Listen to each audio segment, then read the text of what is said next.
चिंचोली तलावाच्या लाभक्षेत्रात सलग 2 दिवस पडलेल्या मुसळधार पावसामुळे तलाव 100% भरल्यामुळे सांडव्यावरून पाणी वाहू लागले।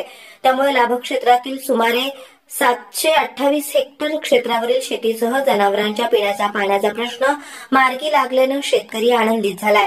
दरम्यान सांगोला शहरातील निसर्गप्रेमी नागरिक, तरुणी, अबालवृद्ध चिंचोली तलावाच्या सांडव्यावरून खळखळून वाहणाऱ्या पाण्यात उभारून सेल्फी काढून आनंद घेऊ लागल्याचं चित्र दिसून येत आहे।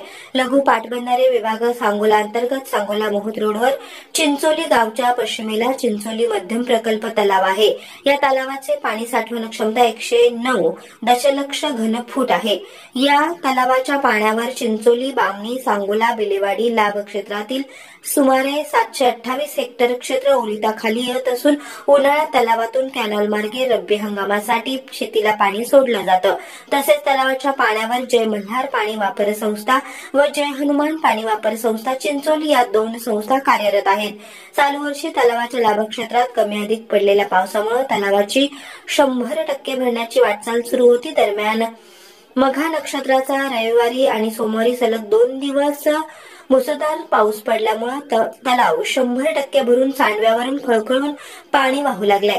केवळ पावसाच्या पाण्यावर अवलंबून असणारा चिंचोली तलाव यापूर्वी 1 सप्टेंबर 2019, 24 सप्टेंबर 2021, 5 ऑक्टोबर 2022 व त्यानंतर 17 ऑगस्ट 2024 असा एकूण 4 वेळा 100% भरून सांडव्यावरून पाणी वाहू लागले। लघु पाटबंधारे उपविभाग सांगोला अंतर्गत चिंचोली, हंगिरगे, जवळा, घेरडी, पारे, आजगदानी अशा 5 मध्यम प्रकल्पापैकी घेरडी व चिंचोली तलाव 100% भरले आहेत, तर उर्वरित 3 तलावांची 100 कडे